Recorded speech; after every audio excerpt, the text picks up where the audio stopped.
Meta once ruled the digital world, but now it's fighting to survive. With lawsuits piling up, scandals never ending, and a failing AI pivot, can Mark Zuckerberg's empire bounce back? Or has Meta already reached its breaking point? Chapter 1. A Dorm Room Empire. In February 2004, inside the ivy-covered walls of Harvard University, a 19-year-old computer science student sat hunched over his laptop, furiously typing lines of code that would soon reshape the world. His name was Mark Zuckerberg. What began as a controversial project called FaceMash, a crude website that allowed students to rank the attractiveness of their classmates, quickly spiraled into campus infamy. Though it nearly got him expelled, the controversy revealed a powerful truth: that people craved connection, even in its most primitive forms.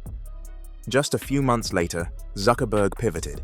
He launched the Facebook, an online directory exclusively for Harvard students. It was simple, almost primitive by today's standards: a profile picture, a few basic details, and a list of connections. But within 24 hours, over 1,200 students had signed up. Within a month, over half the undergraduate population was using it. The Facebook was addictive, electric, and spreading fast, and it was only the beginning. Success demanded expansion. Zuckerberg, along with roommates Dustin Moskovitz and Chris Hughes, began opening the Facebook to other Ivy League universities: Stanford, Columbia, Yale. Each new launch brought exponential growth. By mid-2004, they realized they were sitting on something far bigger than a Harvard project. They were building a new kind of social infrastructure. Yet even in those early days, the seeds of conflict were quietly taking root. Eduardo Saverin, Zuckerberg's close friend and initial business partner, had invested $1,000 to help get the servers running. In return, he was made Facebook's first chief financial officer, holding a significant stake in the fledgling company. For a time, friendship and ambition seemed to move hand in hand, but beneath the surface, tensions simmered. In the summer of 2004, Facebook relocated to Palo Alto, California, the beating heart of Silicon Valley. There they rented a modest house that served as both their office and their home. Days blurred into nights, fueled by Red Bull, ambition, and an almost manic drive to scale faster than anyone had before. In Silicon Valley, they found allies and sharks. Among them was Sean Parker, the enigmatic co-founder of Napster. Parker was brilliant, reckless, and magnetic. He immediately saw Facebook's potential not as a website, but as the foundation for an entirely new digital society. With Parker's guidance, Zuckerberg secured Facebook's first major investment: $500,000 from Peter Thiel, a billionaire entrepreneur who had co-founded PayPal. It was a pivotal moment. Facebook was no longer a college project, it was a company, and it would need to behave like one.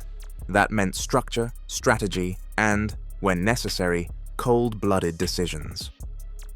In late 2004, as Facebook's valuation began to climb, the relationship between Zuckerberg and Saverin collapsed.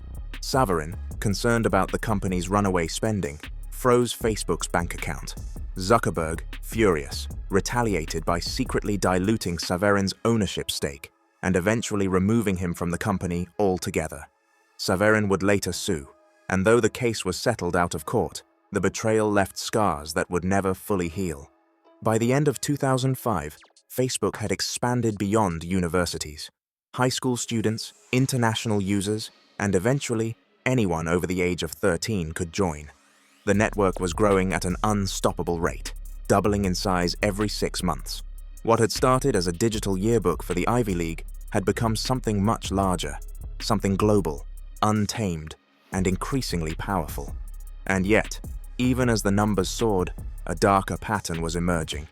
Facebook's internal motto, "Move fast and break things," captured the company's reckless spirit.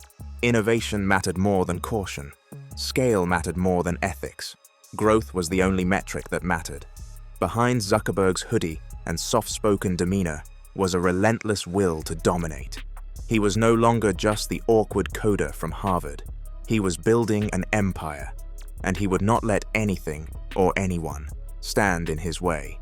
As Facebook prepared for even greater expansion, it became clear that this was not just a startup story anymore. This was the beginning of a revolution, a digital revolution that would connect billions, rewrite the fabric of human relationships, and unleash consequences no one, not even Mark Zuckerberg, could fully control. The dorm room empire had grown up, but as it reached for the world, the seeds of its own destruction were already quietly taking root. Chapter 2: The Social Network That Ate the World. By 2006, Facebook was no longer confined to the Ivy League. It had opened its doors to anyone over the age of 13 with an email address. What had started as an exclusive club was now becoming a global phenomenon. Growth was relentless. By the end of 2006, Facebook had 12 million users. A year later, it had 50 million. By 2009, it had 200 million. The world was connecting faster than anyone had ever imagined. But something far more profound was happening beneath the surface. Facebook was no longer just a social network. It was becoming an extension of real life itself. For Mark Zuckerberg and his growing army of engineers, the goal was simple: make Facebook the digital mirror of human society. Every event, every relationship, every photo, every thought, captured, digitized, and stored forever. Every click, every like, every interaction fed into a vast, invisible engine of data. Data that could predict behavior, data that could shape outcomes, data that could be sold. In 2012, Facebook went public. The initial public offering raised $16 billion, one of the largest in history. It was a moment of triumph.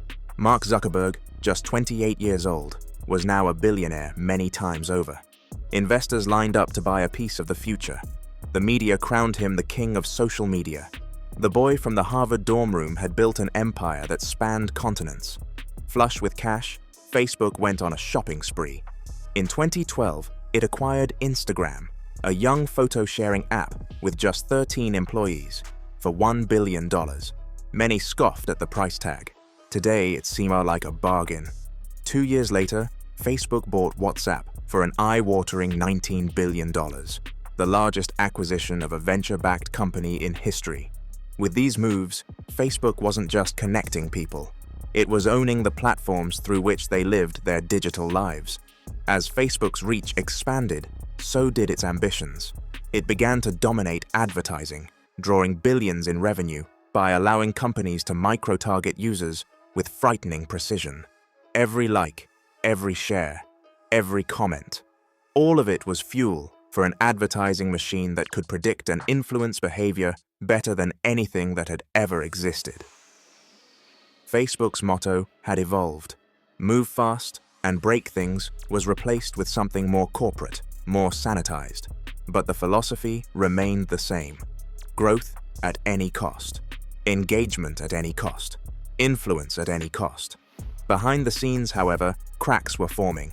Content moderation systems struggled to keep up with the explosion of user-generated content.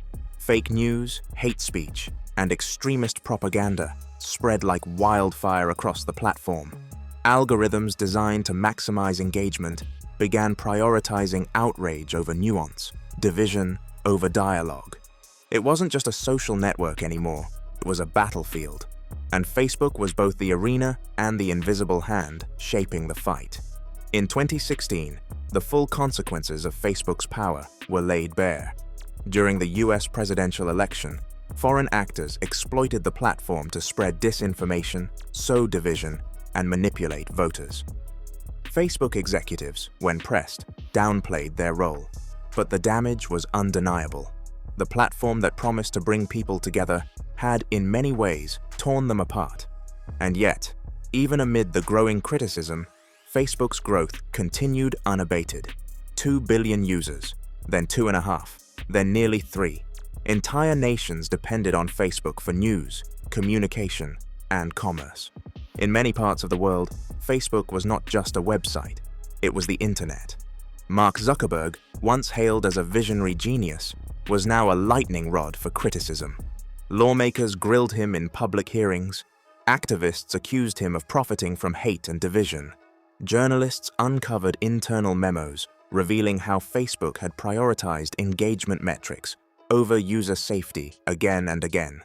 The company's internal culture, once idealistic, became increasingly defensive and paranoid. Whistleblowers began to emerge.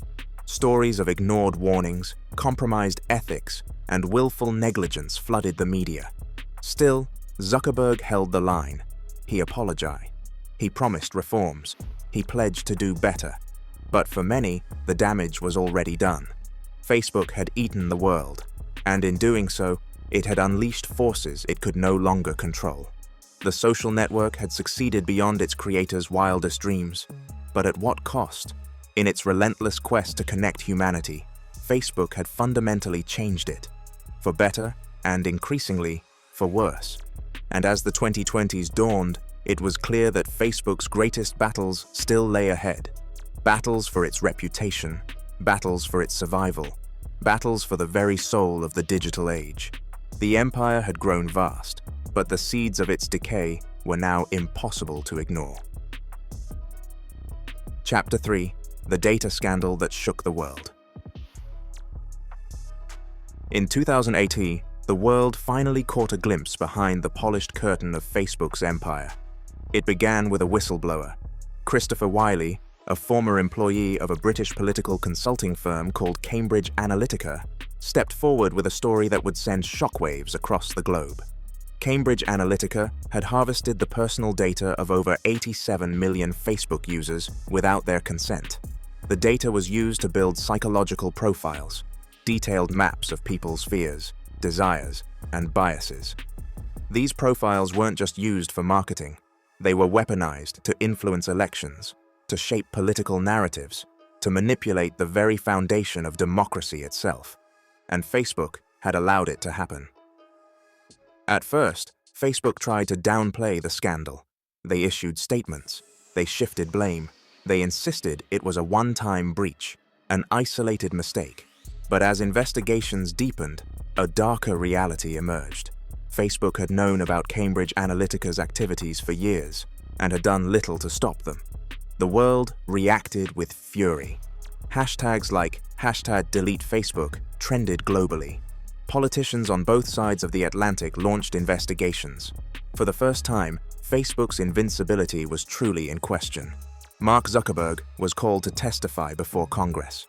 Millions watched as he sat, stiff and uncomfortable, facing a barrage of questions. His answers were carefully rehearsed, his apologies scripted. He spoke of mistakes, of lessons learned, of promises to do better. But for many, it rang hollow. The damage was already done. Trust, once Facebook's most valuable currency, was hemorrhaging by the day. The Cambridge Analytica scandal revealed something more terrifying than simple negligence. It showed that Facebook wasn't just a platform. It was an unregulated weapon, one that could be used to manipulate populations at scale without their knowledge. It wasn't simply that bad actors had exploited Facebook. It was that Facebook's very design, its obsession with engagement, its hunger for data, had created the perfect ecosystem for manipulation. This wasn't an accident. It was the inevitable outcome of a company that had valued growth over ethics, profits over privacy. In the months that followed, Facebook's leadership tried to rebrand. They promised transparency. They rolled out new privacy policies. They launched advertising campaigns about reconnecting with friends and family. But none of it could erase the growing public awareness that Facebook's interests were fundamentally misaligned with those of its users. Privacy was not a feature of Facebook's business model. It was a threat to it. Each new revelation added fuel to the fire. Internal documents leaked, revealing that Facebook had knowingly prioritized user engagement even when it meant amplifying hate speech, violence, and misinformation. The company's own research showed that divisive content kept users hooked, and they did nothing to stop it. In countries around the world, Facebook's negligence had deadly consequences. In Myanmar, hate speech spread across the platform helped fuel a genocide against the Rohingya Muslim minority. United Nations investigators would later cite Facebook as having played a determining role in the violence. In the Philippines, Facebook was instrumental in the election of Rodrigo Duterte, whose brutal drug war led to thousands of extrajudicial killings. In India, fake news spread on Facebook and WhatsApp sparked deadly riots. Each tragedy told the same story: a company that had unleashed powerful forces it neither understood nor controlled, and that refused to take meaningful responsibility for the chaos it enabled. And yet, even amid the scandals, Facebook's numbers continued to grow. More users, more data, more power. It was as if the platform had become too big to fail, or worse, too big to regulate. For Mark Zuckerberg, the strategy was simple: apologize, promise reform, and keep moving forward. The same cycle repeated itself again and again: outrage, apology, reform, repeat. But each cycle left Facebook a little more tarnished, a little more distrusted, a little more vulnerable. By the end of 2018, Facebook's once pristine brand had been permanently scarred. Lawmakers began proposing regulation. Activists called for the company to be broken up. Users, though still addicted to the platform, began to view it with suspicion, even contempt. The Cambridge Analytica scandal was not the beginning of Facebook's downfall. It was the moment the world finally saw the rot at its core. And as the 2020s loomed, it became clear that the empire Zuckerberg had built would not fall from outside attack. It would collapse under the weight of its own greed, its own hubris, its own unwillingness to put people before profit. The storm had begun, and Facebook was directly in its path. Chapter 4: The Metaverse. Gamble. By 2021, the Facebook brand was toxic. The Cambridge Analytica scandal had left deep scars. Congressional hearings, media investigations, whistleblower leaks, they had all painted the same picture: a company that could not be trusted, a platform that amplified the worst of humanity, a business model that profited from chaos. Mark Zuckerberg knew that Facebook's image was damaged, perhaps beyond repair. And so, he made a radical decision. He would not fix Facebook. He would leave it behind. In October 2021, Mark Zuckerberg announced that Facebook was rebranding itself as Meta. The company would no longer simply be a social media giant. It would become a pioneer of the next frontier, the Metaverse. The vision was bold and desperate. In Zuckerberg's future, people wouldn't just use apps to connect. They would live inside digital worlds, socialize through avatars, attend meetings in virtual offices, buy virtual goods with real money, and spend hours each day immersed in a vast, all-encompassing simulation. It wasn't just a business pivot, it was an escape from Facebook's disastrous legacy, an escape from the lawsuits, the regulations, the public hatred, a bet that if Zuckerberg could build the future fast enough, people would forget the past. He poured billions into the dream. Tens of thousands of engineers were reassigned, hardware divisions expanded, new VR headsets were launched, software teams rushed to build digital environments where users could work, play, and live inside Meta's universe. At the heart of it all was Horizon Worlds, Meta's flagship Metaverse product, a virtual world where users could interact, build, and create. But almost immediately, the cracks began to show. Horizon Worlds was clunky, buggy, and barren. User adoption was dismal. Even Meta's own employees weren't using it. Reports surfaced that managers had to force workers to spend time in the metaverse just to create the illusion of engagement. Graphics that looked like relics from a decade earlier.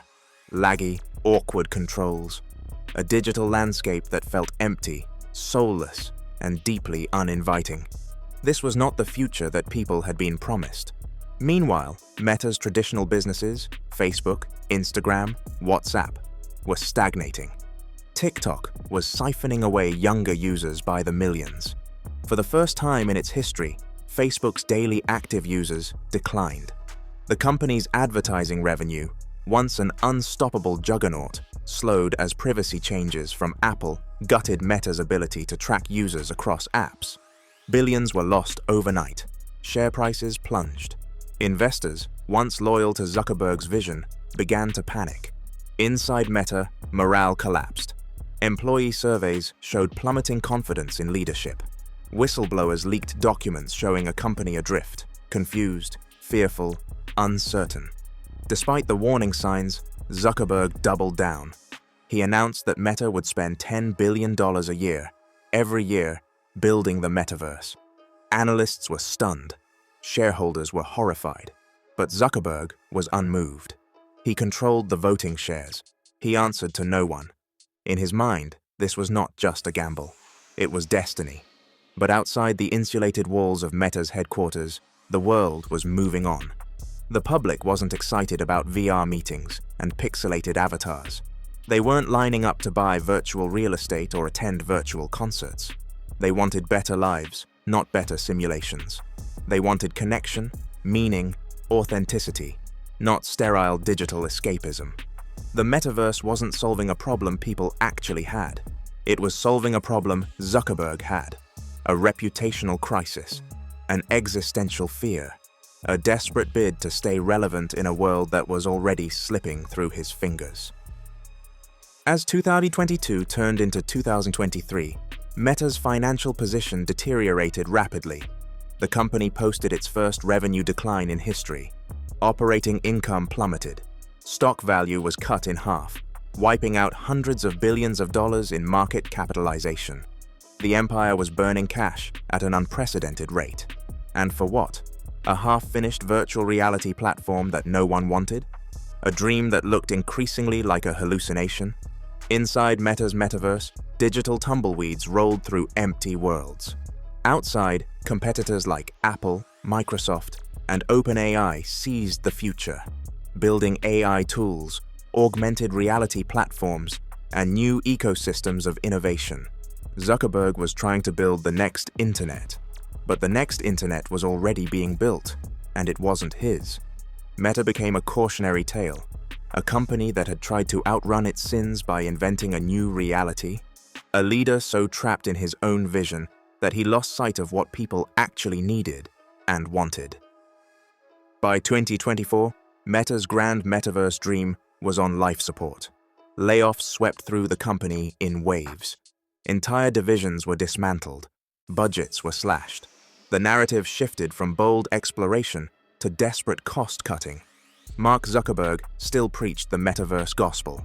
He still insisted it was the future. But few were listening anymore.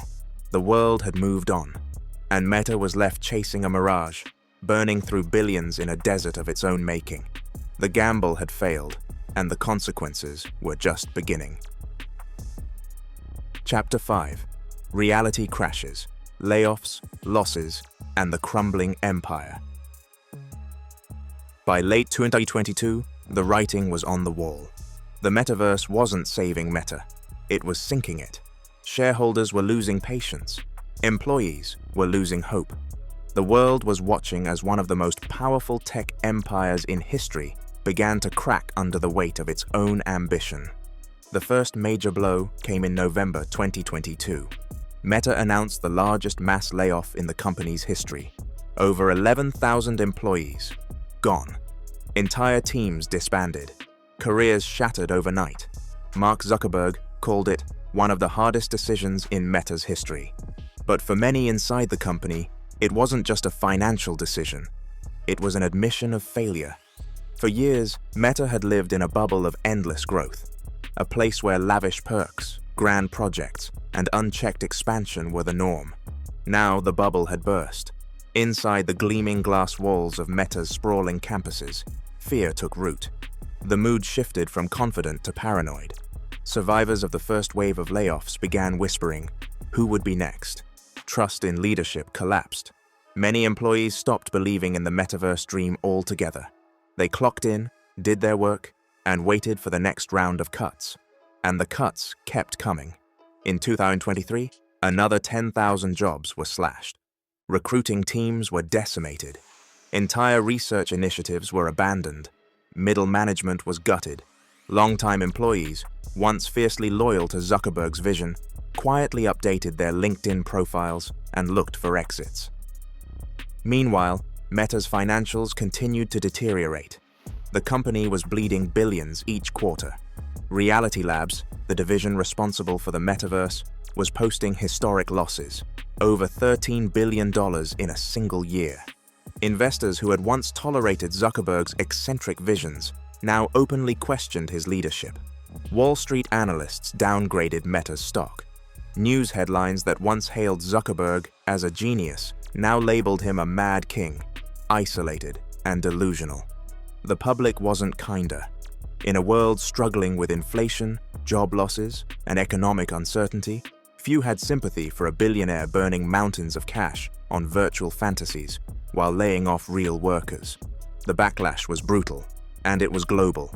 In Europe, regulators cracked down on Meta's data practices, issuing record-setting fines for privacy violations. In the United States, bipartisan coalitions in Congress pushed for antitrust investigations. In Canada and Australia, media outlets waged war against Meta's stranglehold on digital advertising. Everywhere Meta turned, there were enemies: regulators, governments, ex-employees, competitors. And all the while, new threats emerged. Apple was quietly building its own AR and VR ecosystem, one that promised to do everything the Metaverse had failed to deliver. Microsoft was pushing ahead with enterprise-grade virtual collaboration tools. Startups were eating away at Meta's market share in niche spaces once considered untouchable. TikTok's dominance continued to grow, stealing Meta's most valuable demographic: young people. The once unbreakable moat around Facebook's empire was evaporating fast. Even within Meta's surviving platforms, the rot was visible. Facebook, once the undisputed king of social media, had become a digital ghost town for younger generations. Instagram was no longer the trendsetter it once was, losing cultural cachet to TikTok and Snapchat. WhatsApp, despite massive user numbers, struggled with monetization. Meta wasn't just losing the future, it was losing the present. And through it all, Mark Zuckerberg remained defiant. He continued to speak of long-term visions, of delayed gratification, of how the metaverse would eventually transform everything. But few believed him anymore. Internally, some whispered that Zuckerberg was trapped, not just financially, but psychologically, that he had bet so much of his personal legacy on the metaverse that he could not, would not, walk away, no matter how bad things became. The tragedy of Meta wasn't just the billions lost, it was the opportunity lost, the people lost, the trust lost. A company that had once connected the world had become a case study in hubris, denial, and the perils of absolute power without accountability. By mid-2024, Meta was a shell of its former self, still massive, still powerful, but wounded, exhausted, aimless. And for the first time in its history, the question was no longer how high it could climb, but how far it might still fall. Chapter 7: Threads and the Last Struggles for Relevance. In the summer of 2023, Meta made one more desperate push to reclaim cultural relevance. It launched Threads, a Twitter competitor built on top of Instagram's massive user base. The timing was strategic. Twitter, now rebranded as X under Elon Musk, was in chaos. Advertisers were fleeing. Users were frustrated. The world was hungry for an alternative. Meta saw an opportunity. Threads would be that alternative. A fresh start. A clean, well-lit place where users could once again engage with short-form text content, free from the toxicity that had plagued Twitter for years. For a moment, it worked. Threads launched with a historic surge of users, over 100 million sign-ups in just 5 days, the fastest-growing app launch in history. On the surface, it looked like a triumphant return. But under the surface, old problems reappeared. Fast. The app was rushed. Basic features were missing. No search, no trending topics, no hashtags, no direct messaging. Even simple chronological feeds were absent. Threads felt unfinished, like a beta product, not the polished, addicting experience users expected in 2023. Excitement quickly turned to disappointment. Engagement plummeted. Retention numbers collapsed. Users who had signed up in the frenzy quietly abandoned the app weeks later. Worse, Meta's strategy for Threads exposed deeper flaws. The app was tightly tied to Instagram. You couldn't delete your Threads account without deleting your Instagram account. It was a move that felt desperate, even manipulative. A trap, not an invitation.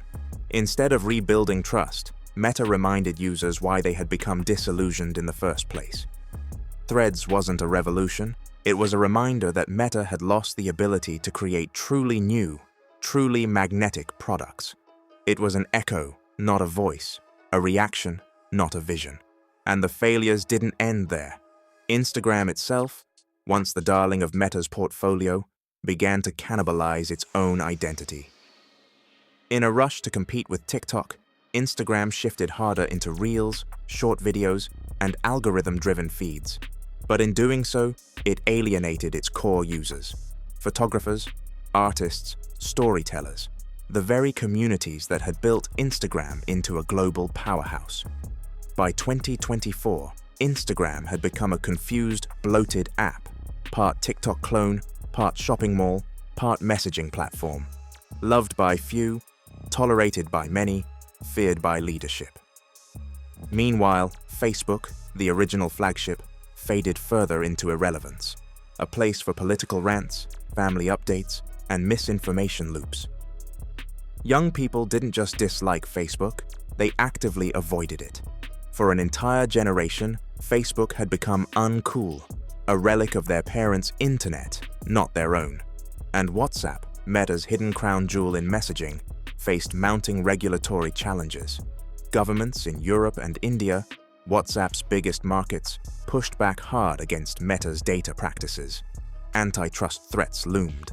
Mandatory interoperability laws threatened to break WhatsApp's walled garden wide open. Everywhere Meta turned, there was friction. Every initiative felt like a battle uphill. Threads was just the most visible failure in a long series of misfires. Internally, morale continued to erode. Reports from employees described a culture of fear and exhaustion. A leadership team disconnected from reality. A workforce stretched thin by constant pivots and restructuring. Whispers of more layoffs, more budget cuts, more abandoned projects grew louder. And outside, new forces were rising. TikTok, YouTube Shorts, Be Real, Discord, gaming platforms. New social ecosystems that operated by different rules, built around community and authenticity, not algorithms and ads. Meta's core philosophy: build an attention economy, monetize it with ads, expand relentlessly, was becoming obsolete. The world was moving toward decentralized platforms, creator economies, AI-driven personal spaces. Meta, still trapped in its old playbook, was struggling to understand a future it hadn't designed and couldn't control. Threads wasn't just a failed app, it was a symbol of a company that had lost its magic, lost its connection, lost its ability to lead. Once, Meta had shaped the future. Now it was reacting to it. Once, Meta had built new worlds. Now it was desperately trying to cling to relevance in worlds it didn't understand. The empire was not just burning, it was crumbling, piece by piece, failure by failure. And the question no longer was whether Meta could reclaim its throne. The question was whether it could even survive the wars ahead. Chapter 8: The Lawsuits, Scandals, and Meta's Ultimate Test.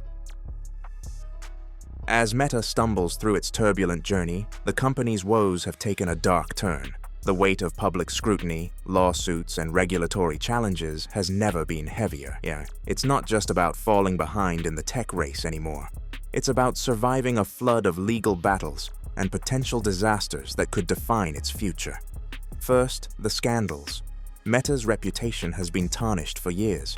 But in 2024, things reached a boiling point.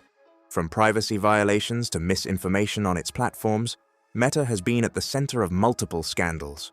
In the past, Mark Zuckerberg's company could brush off the criticism. But now, the world isn't so forgiving. The company's mishandling of personal data is once again under intense scrutiny. European regulators, particularly the European Commission, have fined Meta billions of dollars for breaching GDPR, the EU's stringent data protection rules. It's not just about money, it's about the trust Meta lost with its users who feel like their data is being exploited for profit. It's a trust Meta may never fully regain. The lawsuits, a never-ending tide. But the scandals don't stop there. Meta is embroiled in a web of lawsuits, many of which stem from its controversial practices around advertising and user data. One particularly damning case involves claims that Facebook's advertising system is systematically biased, targeting vulnerable groups with predatory ads, ranging from health scams to shady financial schemes. The plaintiffs argue that Facebook's algorithm unfairly prioritizes exploitative ads, causing real harm to its users, especially the most vulnerable. This lawsuit, still ongoing in 2024, has prompted lawmakers to question whether Meta's ad-driven business model is fundamentally broken. There's also the issue of political polarization. Meta has been accused of allowing its platforms to fuel division, enabling the spread of harmful, politically charged content. Despite efforts to combat fake news, Facebook, Instagram, and WhatsApp have been linked to spreading misinformation and inciting violence, particularly in volatile regions like Myanmar, India, and Brazil. Meta's attempts to combat misinformation with AI solutions have been widely criticized as too little, too late. With its platforms at the center of global conflict, Meta's credibility has never been more fragile. Big Tech's reckoning. Regulators in the US aren't sitting idly by either. The Federal Trade Commission, FTC, is now challenging Meta's acquisition strategies. In a high-profile lawsuit, the FTC is trying to block Meta's planned acquisition of virtual reality company, Within, claiming it would further cement Meta's monopoly over the virtual reality market and suppress competition. Meta's battle with the FTC is one of many across the globe, with governments taking more aggressive stances against big tech companies in an era of growing anti-monopoly sentiment. What's clear now is that Meta's influence, once unchecked, is being dismantled piece by piece by those very regulators it once shrugged off, the ticking time bomb of AI. On top of all this, Meta's transition to an AI-first company is facing severe hurdles. While companies like OpenAI, Google, and Microsoft are leading the charge in AI innovation, Meta is struggling to catch up. Yes, Meta has poured billions into AI development, but its efforts often feel like a catch-up game. LA Llama, Meta's answer to GPT-3 and ChatGPT, has been underwhelming, failing to capture the same attention as its competitors. Meta's AI tools remain in the shadows of the AI revolution, and the company finds itself yet again scrambling to stay relevant in a field it once helped shape. Conclusion: the end of the road? So where does that leave Meta? The company's vast empire, once a juggernaut of digital connectivity, now teeters on the edge of collapse. Once, Meta was the company that connected the world, that set the rules of engagement for social media, that defined online interaction. Now it's a company defined by scandal, litigation, and a desperate struggle for relevance in a rapidly changing technological landscape. Mark Zuckerberg's empire has suffered blow after blow, and it's not just about losing the metaverse dream. It's about losing the trust of the world. It's about facing legal consequences for years of corporate greed and negligence. It's about watching competitors surge forward while it desperately tries to hold on to a fading glory. The question now is, can Meta survive? Is this the end of Meta's reign as the social media giant? The answer, like the future of Meta itself, is unclear. But one thing is certain: Meta's once unstoppable empire is on the verge of a dramatic fall from grace, and it may just be too late to stop the descent. Meta's rise was fast, its fall faster. But is the end near, or will the company somehow reinvent itself once again? Share your thoughts in the comments below, subscribe for more such epic videos.